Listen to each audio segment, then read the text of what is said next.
Pakinggan ninyo, bayan ng Diyos, huwag kayong matakot. Ako'y may dalang mabuting balita para sa inyo na magdudulot ng malaking kagalakan sa lahat ng tao. Makikita ninyo siya sa Bethlehem. Ito ang palatandaan. Matatagpuan ninyo ang isang sanggol na nababalot ng lampin at nakahiga sa sabsaban. Yes, at purihin ang kanyang pagdating.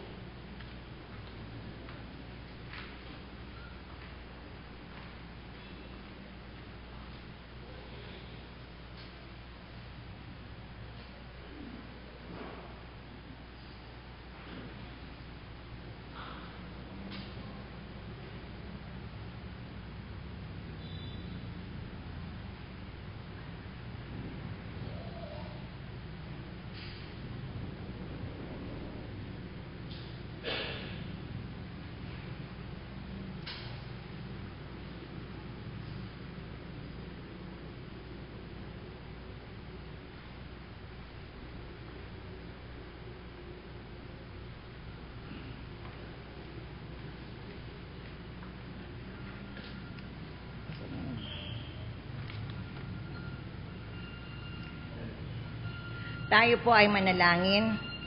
Dakilang Diyos, amang makapangyarihan sa lahat, nagpapasalamat po kami sa inyo, Panginoon, sa araw na ito, sa magandang araw na inyong pinagkaloob sa amin, at sa pagkakataong ang bawat isa sa amin ay makadako sa inyong bahay-sambahan upang ikaw ay aming sambahin sa espiritu at katotohanan. Nawa, Panginoon, ay tulong niyo po ang bawat isa sa amin, at nawa kami ay maging karapat-dapat sa lahat ng inyong mga pagpapala na pinagkakaloob sa amin. Sana po ay inyo kaming tulungan sa aming gagawing pananambahan ngayong gabi, at nawa ang lahat ng aming maririnig ay aming mapakinabangan sa aming pamumuhay sa araw-araw. Amen.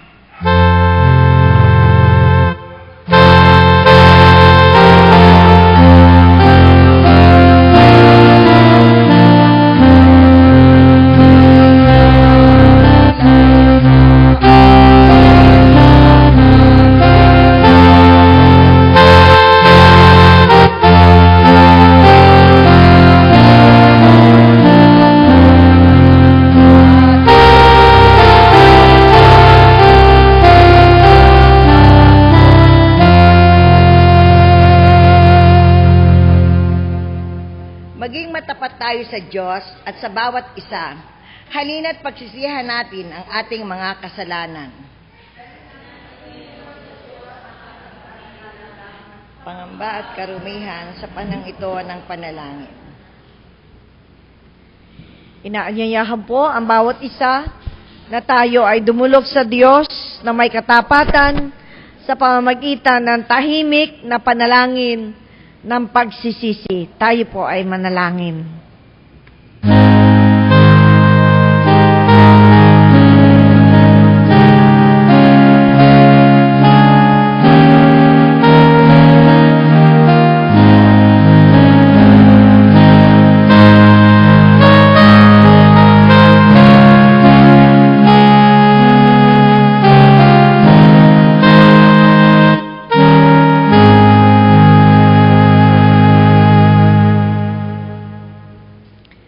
Kapatid, matapos po na tayo ay tumawag sa Diyos, humingi tayo ng kapatawaran sa ating mga pagkakasalang nagagawa, ay tanggapin ng bawat isa ang katapatan ng Diyos sa pamamagitan ng kanyang pagpapatawad sa ating mga pagkakasala, paglilinis sa karumihan ng ating puso, maging karumihan ng ating kaisipan ay kanyang nililinis. Kung kaya, sa pamamagitan ng kanyang pagpapatawad ay nasa sa ating puso na ang kapayapaan. At ang kapayapaang ito ay ating ibahagi sa ating kapwa. Tayo po'y magsatayo, mga kapatid, at tayo magbatian ng kapayapaan. Tayo po'y tumayo at ating iabot ang ating kamay sa ating mga kapatid para tayo ay maglakad.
Magandang hapon po mga kapatid. Oy, dadaluan sumagot. Panay espiritu ang naririnig. Magandang hapon po at maligayang Pasko sa ating lahat. Ngayon po ay 3 linggo ng Disyembre at tayo nasa 3 linggo na ng paghihintay sa pagdating ng Mesiyas. So, 1 linggo na. Ilang tulog na lamang at Pasko na. Tayo nasa 3 linggo ng Adbyento o yung paghihintay sa pagsilang ng pag-aalala sa pagsilang ng Mesiyas. Ganon din po mga kapatid, ang linggong ito ay ating pinagdiriwang bilang Elderly Sunday. Salamat po't may mga elderly din Pakitayo naman po ng mga elderly. Huwag kayong tatanggi. Walang tanggihan. Ayan, si Colonel, si Ate Menchi. Ayan, tsaka si Tatay at si, mahirapan na siguro sila nakatayo. Elderly, tayo po tayo mga elderly. Yung po mga 60, pataas. Oy, ayaw pa nilang tanggapin 60 sila. So, ako man po ay kasama ninyo. Ay, tayo po muna. Wag po muna po. Bagamat tayo ay medyo nahihirapan na matagal-tagal na nakatayo, pero sandali lang. Ayan, salamat po sa ating pagtayo. Tayo po ay manatiling nakatayo at ipapanalangin po natin ang mga elderly ng ating iglesia. Tayo po ay manalangin para sa ating mga kapatid na nabibilang sa senior citizen. Tayo po'y manalangin. Sa hapon pong ito, o dakilang Diyos, kaming iyong mga anak ay lubos na nagagalak, na nagpapasalamat sa iyong kabanal-banalang pangalan, sapagkat ang aming mga tahanan, ang aming iglesia, maging ang pamayanan ay binigyan mo po kami ng mga elderly. Salamat po sa aming mga magulang, sa mga lolo at lola, sa mga tiya, sa mga tiyo, sa mga ate at kuya, na sila ay nagsisilbing halimbawa sa aming buhay. Salamat po, O Diyos, sa kanilang pagtatapat ng kanilang pananampalataya sa dakilang Mesiyas bilang Panginoon at tagapagligtas. Nawa po ay magpatuloy silang tanggapin ang iyong pagkalinga, pamamatnubay, pagbabantay, at pagpapadama mo ng iyong banal na pag-ibig. Loobin mo po, O Panginoon namin Diyos, na kami mga elderly ay maging malayo sa anumang kapahamakan ng aming buhay, maging sa mga pagkakasakit.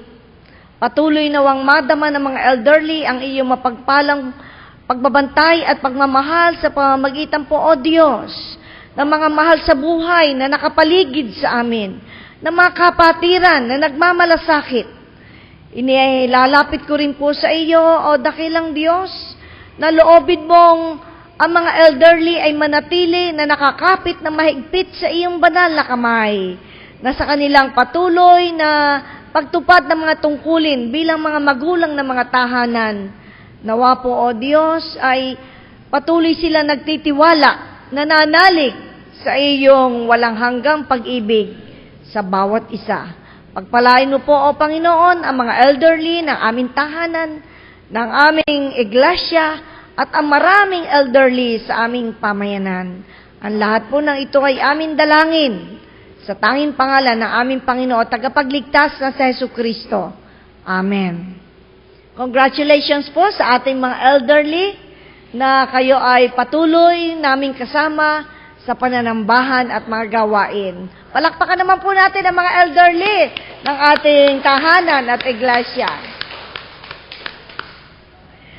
Pagpatuloy po natin mga kapatid ang ating mga malasakit at balita sa araw na ito, na siyempre pa hindi lamang elderly ang ating welcome sa ating pananambahan, maging ang mga kabataan, mga munting bata, at ang mga babae at lalaki na naririto. Salamat po sa ating pagbibigay ng panahon upang tayo ay makadako sa bahay-sambahan ng Diyos at makasama sa pagsamba. Sa hapon pong ito ay binabati natin ang nagdiriwang ng kanilang kaarawan. Kung sila man po ay kapiling natin, ay pakitindig po. At kung wala naman sa ating piling sila, ay patuloy nating idinadalangin ang kanilang buhay na maging pagpapala. Ang pagpapala ng Diyos ay patuloy nilang kamtin.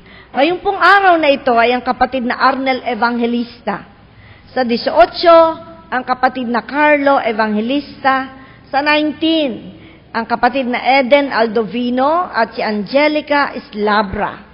Sa 20 ay si Genia Manalo at sa 22, si Francesca Kristen Lonyosa. Batiin po natin mga kapatid ang mga nagsipagdiwang at magdiriwang ng kanilang kaarawan sa linggong ito.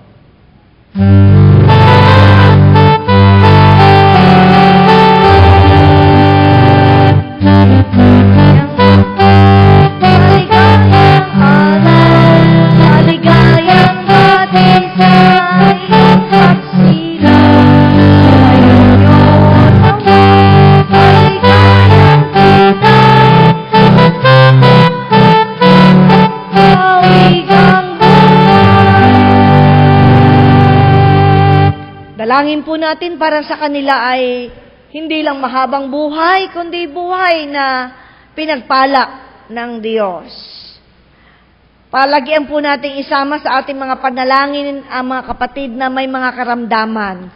Sa tuwina po ay ito'y ating pinananawagan na sa ating pananalangin, bago tayo matulog, isama po natin itong mga kapatid nating ito na maging mga bata, at yung mga kapatid natin na ninirahan sa ibang panig ng mundo ay isama din natin sapagkat ang sama-samang panalangin, ito po ay lubos na pinagkakalooban ng Diyos ng kanyang pagtugon.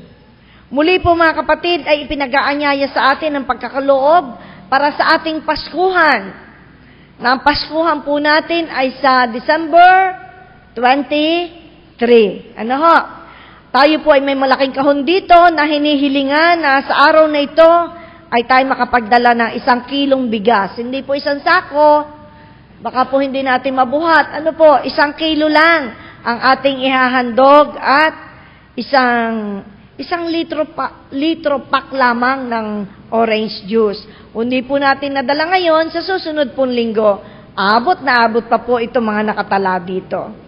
At maaari din naman po tayong magbigay ng cash donations para po kasama na ang pambigay natin sa mga bata.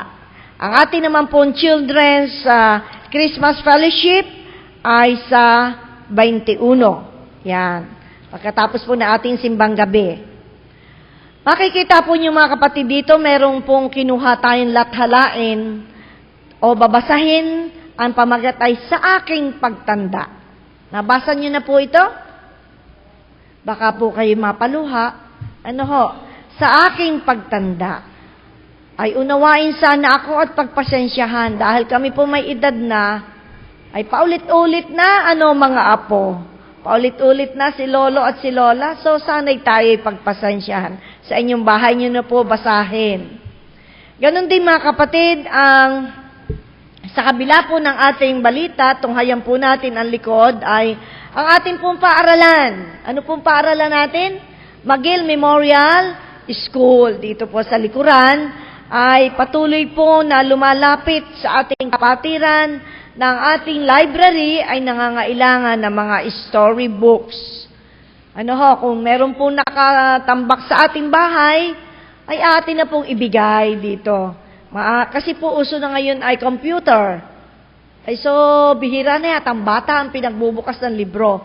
Pero sa library ng paaralan, ito po'y kailangan. Kaya atin pong ihandog ito sa ating paaralan. Ganon din po mga kapatid, ang ating paaralan ay nananawagan sa mga magulang. Yan, marami pong bata dito. Ano po? Yung po mga maaaring magpaaral sa ating McGill Memorial School, ay dito na po tayo mag-enroll.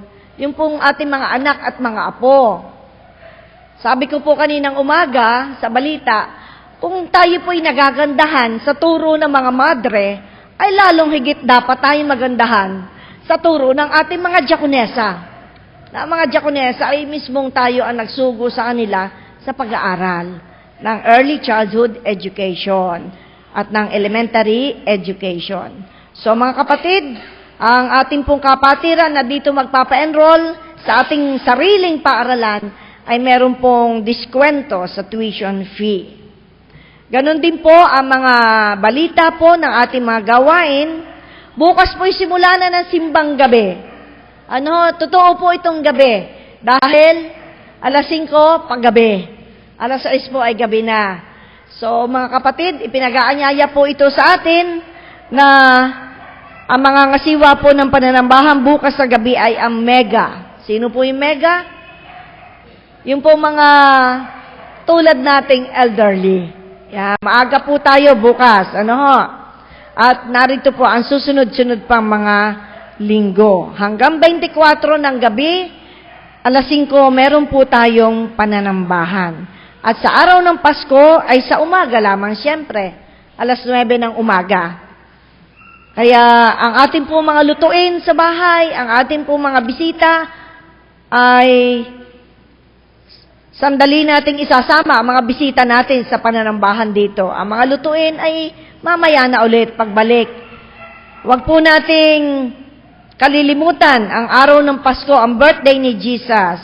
At ang New Year service ay January 1, alas 9 rin po ng umaga. Hindi po ito gabi. So, mga kapatid, ang iba pong balita ay tayo na ang magbabasa at yan po ang ilan nating mga balita na aking binasa. Ngayon po ay tayo ay dumako sa panalangin. Dumulog po tayo sa Diyos, mga kapatid, na ating pinag-iisa ang ating damdamin at ang ating kaisipan na isang matapat na paglapit sa Diyos. Tayo po ay manalangin. Sa hapon pong ito, o dakila at mapagpalang Diyos, kaming iyong mga anak ay naririto sa iyong bahay-sambahan. Sandali naming iniwan ang iba pa naming mga gawain sa aming tahanan, maging ang aming mga trabaho, ang aming pagkahanap buhay, ay sandali naming iniwan, O Diyos, upang kami ay makasama sa isang banal at dakilang gawain, ang gawain ng pananambahan, ang gawain ng pagpapasalamat sa iyong kabanal-banalang pangalan. Dinggin mo po, O dakilang Diyos, ang aming pasasalamat, sapagkat sa loob ng mga araw at gabi na nagdaan, kami po ay nasa ilalim ng iyong pamamatnubay, ng iyong pagkalinga. Ang lahat ng aming gawain ay iyong pinagpapala. Salamat din, O dakilang Diyos, sapagkat ang aming mga puso ay binibigyan mo ng pag-ibig sa aming kapwa, na nagsisilbi kaming daluyan ng pagpapala para sa kanila. Gayon din, ang aming mga puso ay pinupuspos mo, O Diyos, ng banal na pakikipisan, pananahanan ng iyong Espiritong Banal, upang sa ganoon ay magkaroon kami ng pagnanais, magkaroon kami ng kaligayahan, na makapanambahan sa iyong banal na ngalan. Sa gabi pong ito'y aming idinudulog sa iyo ang mga kapatid naming hindi namin nakakasama sa pananambahan. Ikaw po ang higit sa lahat ay nakatatalos ng mga kadahilanan, O Diyos. Maaring ang iba ay nasa banig ng karamdaman. Ipadama mo nawa sa kanila ang mainit na dampi ng iyong banal at mapagpagaling na kamay, upang sa ganoon, O Diyos, ay magkaroon sila ng katiyakan ng kagalingan mula sa anumang karamdaman. Gayon din, magkaroon ng katiyakan ng bagong buhay sa pamamagitan ng iyong banal na pag-ibig na ibinibigay sa kanila. Maaring meron kami mga kapatid o sino man sa amin ang may karamdaman sa kanyang buhay, na mayroong mga pasanin, mabibigat na dalahin sa buhay, mabibigat na damdamin na nakaimbak sa mga puso. Maaring kami nahihirapang magpatawad sa mga nakakasala sa amin. Tulungan mo po, Panginoon, kami na magkaroon ng kabutihan ng aming puso, na matutunan namin magpatawad sa nagkakasala sa amin. Kung paano kami ay iyong pinatatawad, tulungan mo po kaming makayanan namin na magpatawad sa nakagagawa sa amin ng kamalian. Gayon din, amin pong inilalapit sa iyo, O dakilang Diyos, na kung meron mang kaming nahihirapang unawain, tulungan mo rin kami, O Diyos, na maunawaan ang aming kapwa. Ang pagkukulang o kalabisan ng aming kapwa, tulungan mo po kami maging maunawain sa kanila. At hindi lamang ang aming sarili ang aming uunawain, kundi higit sa lahat at una sa lahat, unawain namin, O Diyos, ay ang aming kapwa, maging ang iba't ibang kaganapan sa aming buhay, ay tulungan mo po kaming lahat ng ito'y aming maunawaan. Idinudulog ko rin sa iyo, O dakilang Diyos, sa hapong ito, na nawa po'y ang mensahe na aming maririnig, ay ito po ay mapapatanim sa pinakamalalim na bahagi ng aming puso. Naririto po ang mga lalaki at babae mula sa iba't ibang tahanan, mula sa iba't ibang kaugalian. Kasama namin ang mga kabataan, ang mga munting bata. Nawa po, O dakilang Diyos, ang mga karanasang tulad nito, nakasama namin sila sa pananambahan sa iyong banal na ngalan. Ito'y kanilang ipagpapatuloy sa mga dadakuhing pang panahon ng kanilang buhay. Upang sa ganoon, O Diyos, ang pananampalataya at pananalig sa iyo na nakatanim sa aming mga puso, ito, O Diyos, ay mamanahin at dadalahin ng mga susunod pang henerasyon sa amin.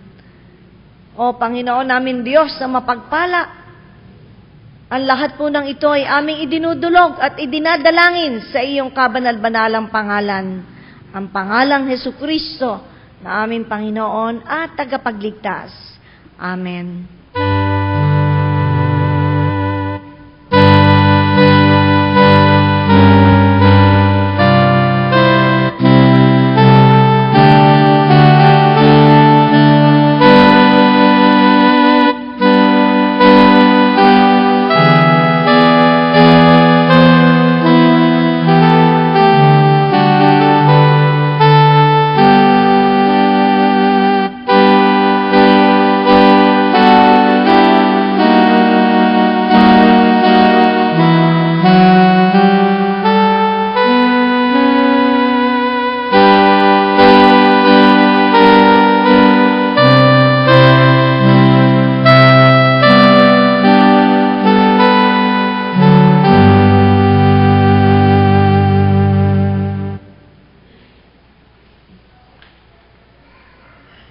Pasko na namang muli.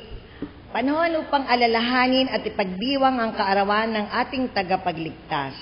Dito tayo maraming natatanggap at naibibigay na biyaya na mula sa ating Panginoon. Kaya muli nating ibalik sa Kanya ang mga biyayang ito bilang pasasalamat. Tayo po ay magkaloob.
po kami sa lahat ng mga biyayang iyong pinagkakalob sa amin.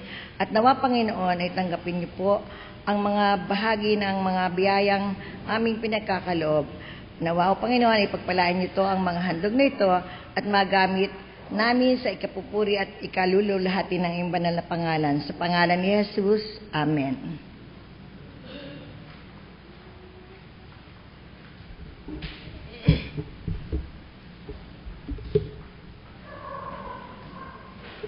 Ang pagbabatayan ko po ng mensahe sa hapong ito ay matatagpuan sa Aklat ng Lumang Tipan, sa Aklat ng Isaías, at Kabanatang 61, talataang 1 hanggang 11. Balita ng kaligtasan. Pinuspos ako ni Yahweh ng kanyang espiritu. Hinirang niya ako upang ang magandang balita ay dalhin sa mahihirap, pagalingin ang sugat ng puso, palayain ang mga bihag at bilanggo. Sinugo niya ako upang ibalitang ngayoy panahon ng iligtas ni Yahweh, yaong mga tao na hinirang niya, at upang lupigin lahat ng mga kaaway. Ako ay sinugo upang aliwin ang nangungulila, upang ang tumatangis na mga tagasyon ay paligayahin sa halip ng lungkot. Awit ng pagpuri yaong aawitin. Ang Diyos na si Yahweh, iingatan sila at kakalingain. Sila ay uunlad na parang halamang itinanim, at ang bawat isa ay pawang matuwid ang siyang gagawin. Sa kanyang ginawa, siya ay pupurihin.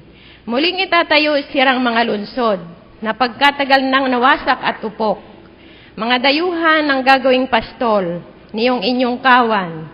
Mga dayuhan din ang magsasaka ng inyong ubasan. Ngunit kayo na may siyang maglilingkod sa Diyos na si Yahweh. Kayo ay gagawin niyang saserdote. Ang kayamanan ng ibang bansa ay inyong kakakamtan. Aariin ninyong mga may galak sa buhay.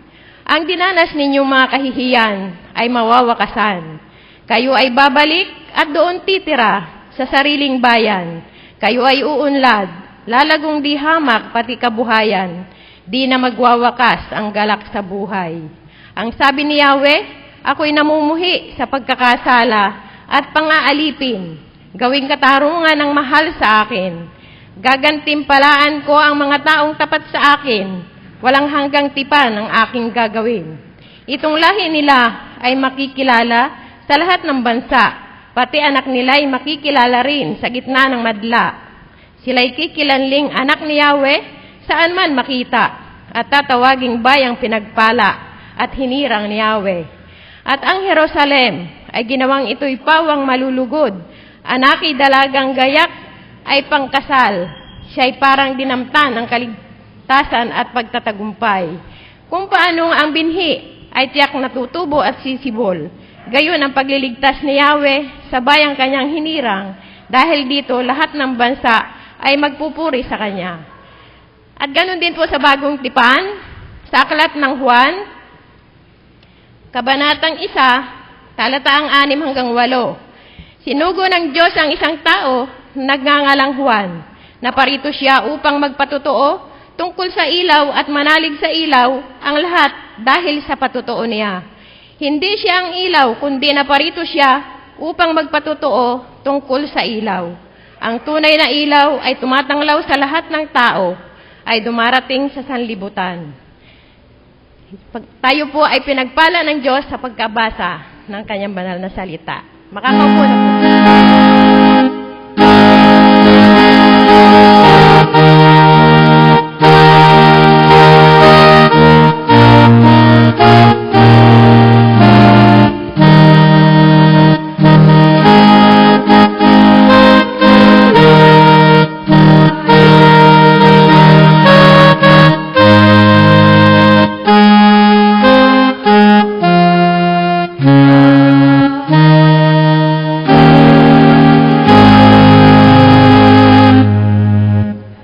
Makakaupo na po ang lahat.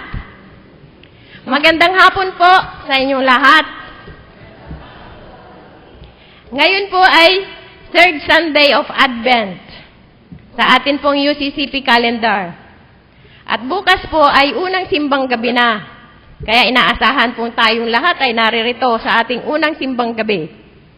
Hudyat na ito ng pagsapit ng Kapaskuhan, ang pagsilang ng prinsipe ng kapayapaan. Ang Pasko ay nagbibigay sa atin ng kaligayahan dahil ang dala nito ay pag-ibig, pagbibigayan at pagkakaisa. Bago pa ako magpatuloy, tayo po ay sandaling manalangin. Gamitin mo po ako, Panginoon, upang aking maibahayag ang iyong mensahe sa araw na ito na may kasiyahan, kaluguran, at aral sa mga makikinig. Sa pangalan ni Jesus. Amen. Ang title po ng aking mensahe sa hapong ito ay Balita ng Kaligtasan at Tunay na Ilaw ng Sanlibutan. Ang akin pong teksto ay mula sa aklat ng Isaías. At batid po naman natin na Isaiah is the first book of a major prophet in the Old Testament. At ang Isaiah was written by Isaiah himself. And Isaiah means, the name of Isaiah means salvation of Jehovah. Ang katanging talata sa kabanata ng Isaiah ay ang chapter 61, verses 1 to 2. Ito ay ginamit ni Jesus sa pagsisimula ng kanyang ministeryo upang ipahayag ang pagkatawag sa kanya ng Diyos. The last 26 chapters of Isaiah, chapters 40 to 66, are often called the Book of Consolation o ang aklat ng kaaliwan. They speak directly to Jesus' appearance in the New Testament. He was the future Savior and Messiah. So yun po ang ating ipinagdiriwa ngayon ng Kapaskuhan. Napapanahon po ang tekstong itong aking binasa dahil sa ito'y nagdadala ng balita ng kaligtasan at kaaliwan sa ating mga kababayan sa Southern Luzon, sa southern part of the Philippines. Lalo't higit po ay sa Tacloban, kung saan napakaraming nawala ng buhay, napakaraming nawala ng tahanan, ng mga ari-arian at dumanas ng kapighatian sa buhay dahilan po sa Typhoon Yolanda. Makikita natin sa buong kabanata ng Isaiah 61 ang pangako ng Diyos na kaaliwan para sa lahat na dumaranas ng kasiphayuan sa buhay. Si Jesus po ang pangako ng Diyos. Balikan po natin ang talata ng ang talatang 1 ng kabanata 61 ng aklat ng Isaías, kung saan atin pong mababasa, pinuspos ako ni Yahweh ng kanyang espiritu. Hinirang niya ako upang ang magandang balita'y dalhin sa mahihirap, pagalingin ang sugat ng puso. Ano man po ang nararanasan nating pagsubok, ay kaya nating dalahin kung tayo nananalig at sumasampalataya kay Jesus. Gaya ng kanyang ipinangako sa unang Korinto, chapter 10, verse 13. Yun po ay paborito ng mga priso sa bilangguan. At yun po ang nagbibigay sa kanila ng inspirasyon doon tuwing kami ay pupunta at may prison ministry. At ganito po ang sinasabi sa 1 Corinthians chapter 10, verse 13. Wala pang pagsubok na dumating sa inyo na didinanas ng lahat ng tao. Tapat ang Diyos at hindi niya ipahihintulot na kayo'y subukin ng higit sa inyong makakaya. Sa halip, pagdating ng pagsubok, bibigyan niya kayo ng lakas upang mapagtagumpayan iyon. Sa panahong iyon ng kalamidad, kagyat na kumilos ang Diyos sa pamamagitan ng mga tulong na nagmula sa iba't ibang sektor ng lipunan.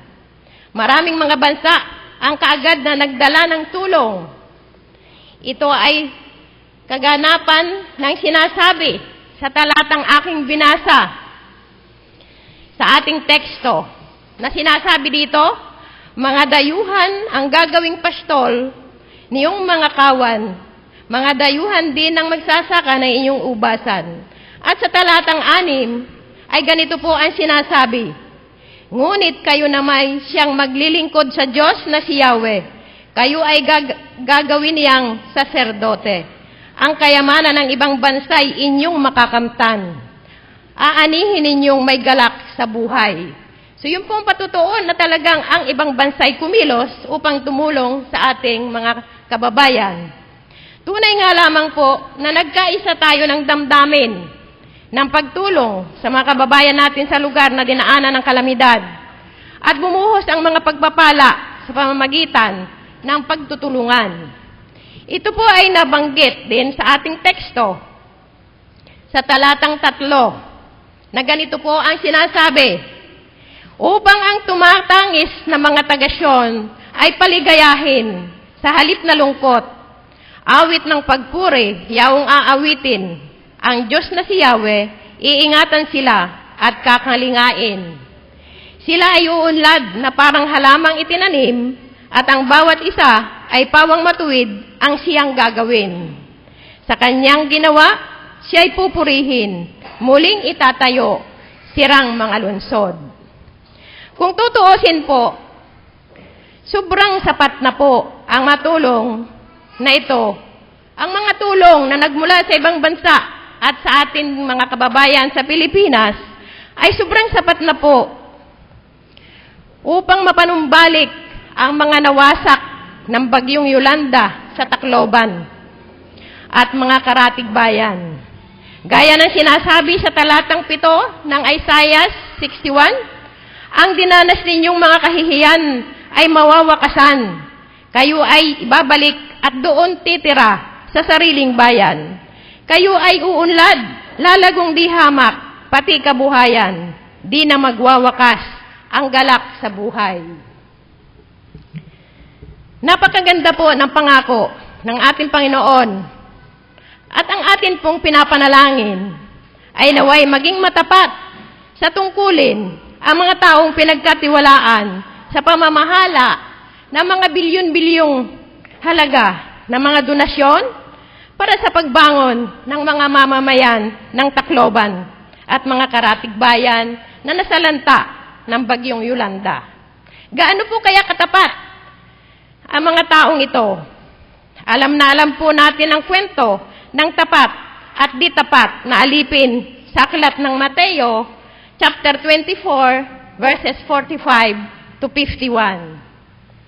At sang-ayon po sa kwento, ang tapat at matalinong alipin ang siyang pinamahala ng kanyang Panginoon sa ibang mga alipin upang bigyan sila ng kanilang pagkain sa dahilang aalis ang kanilang Panginoon.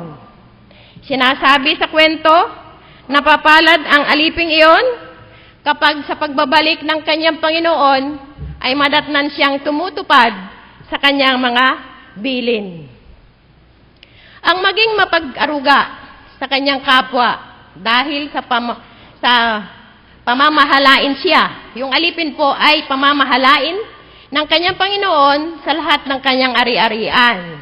Kung siya ay magiging matapat. Ngunit, kung ang alipin ay hindi naging tapat at naging malupit sa kanyang kapwa at pansariling kapakanan lamang ang pinahahalagahan, babalik ang Panginoon ng aliping iyon sa oras na hindi niya inaasahan at sa oras na hindi niya alam at buong higpit na parurusahan siya ng Panginoon at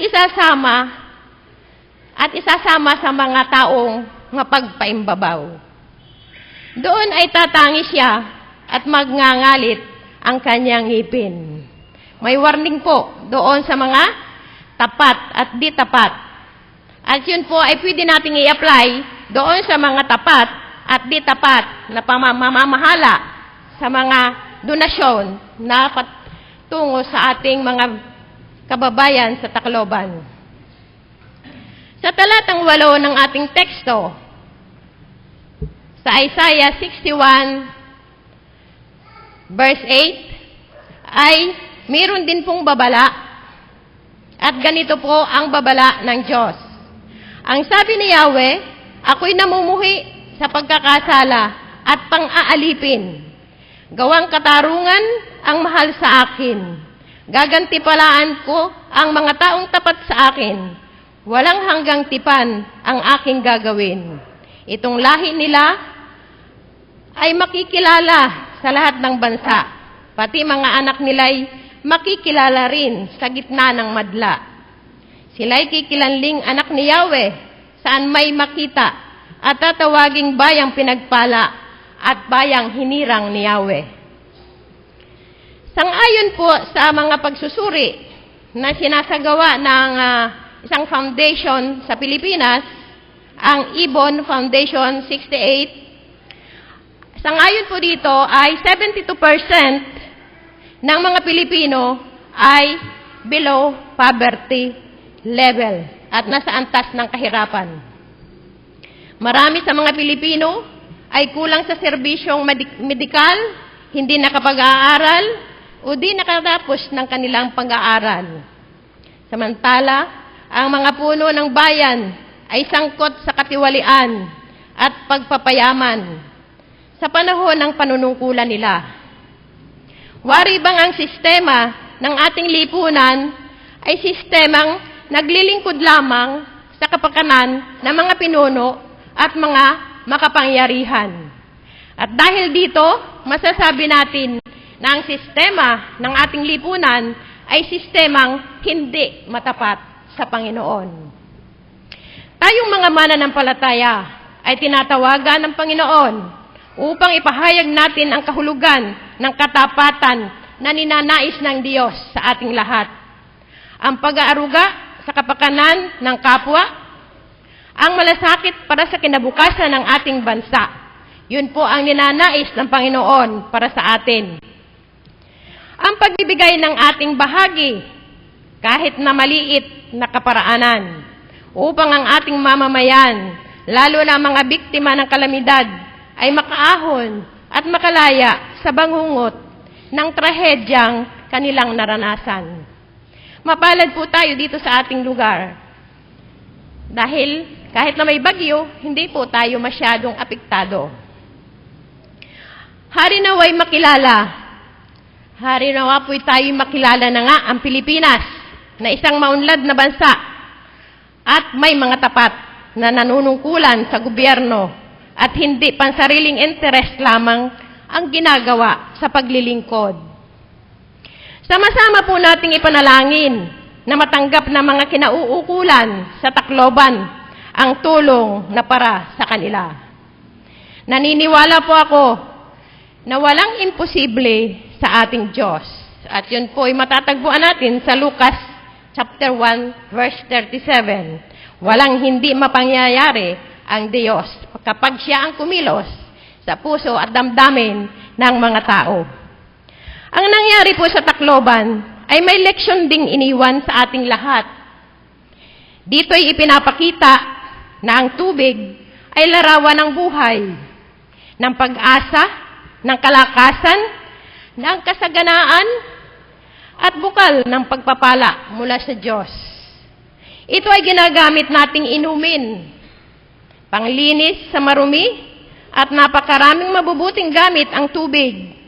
Subalit, kung hindi natin ito bibigyan ng kahalagahan, ang tubig ay maaaring magdulot ng kapighatian at pagkawasak na tulad ng idinulot ng Typhoon Yolanda.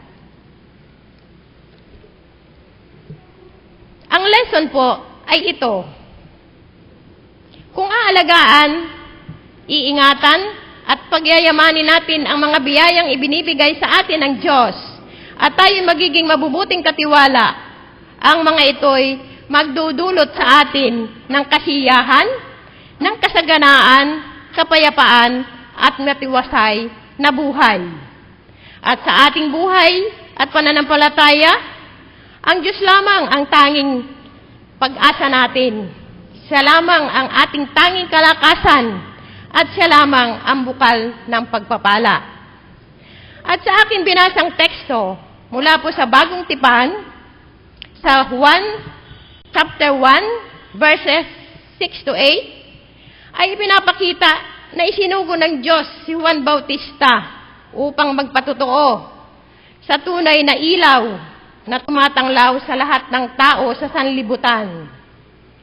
Ang ilaw pong ito ay walang iba kundi ang ating Panginoong Hesukristo na siyang dapat pahalagahan sa pagdiriwang natin ng Pasko. Ngayon po ay araw ng Pasko, linggo o buwan ng Pasko. At katunayan nga po ay bukas ay magsisimula ang ating simbang gabi. At dapat po ay nakatuon ang ating pansin ay sa ilaw ng sanlibutan. At ang ilaw na ito ay si Jesus. Si Jesus ang dakila, ang dahilan. Si Jesus po ang dahilan kung bakit tayo nagdiriwang ng Pasko. Hindi po si Santa Claus ang dahilan kung bakit may Pasko. At hindi rin po ang mga regalong matatanggap natin. Ang mga regalo na natatanggap natin ay material na bagay. At ito ay temporary o pansamantala lamang. Isentro po natin ang ating buhay kay Jesus na siyang nagbibigay ng liwanag at kapayapaan sa ating buhay. Kung wala si Kristo sa atin, ang buhay natin ay palaging brown out. Dahil si Kristo ang ilaw ng sanlibutan. At alam na alam natin kung ano ang ating pakiramdam kapag brown out. Kapag brown out ang ating buhay at wala si Kristo sa ating buhay, ano kaya ang mangyayari sa atin?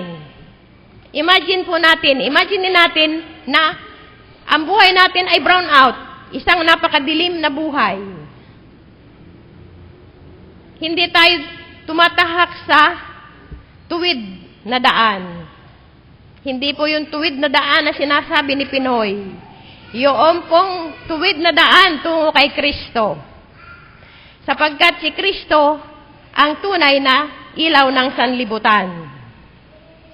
At kung tayo'y palaging na kay Kristo, palaging nagliliwanag ang ating buhay at hindi tayong kayang pasukuin ng mga pagsubok. Anuman ang kalamidad na ating sapitin, anuman pong mga pagsubok ay kayang-kaya natin dahil tayo ay ginagabayan ng ating ilaw. Ginagabayan po tayo ng ating ilaw na si Jesucristo. Kaya nga po, ang tunay na diwa ng Pasko ay nasa ating pagmamahalan, pagbibigayan, at pagkakaisa upang maramdaman natin ang tunay na kapayapaan, upang maramdaman natin ang tunay na liwanag ng buhay. At yun po ang ating Panginoong Hesukristo, ang tunay na kahulugan ng ating pagdiriwang ng Kapaskuhan. Sa pangalan ng Ama, ng Anak, at ng Espiritu Santo. Amen.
tayo po ay manalangin.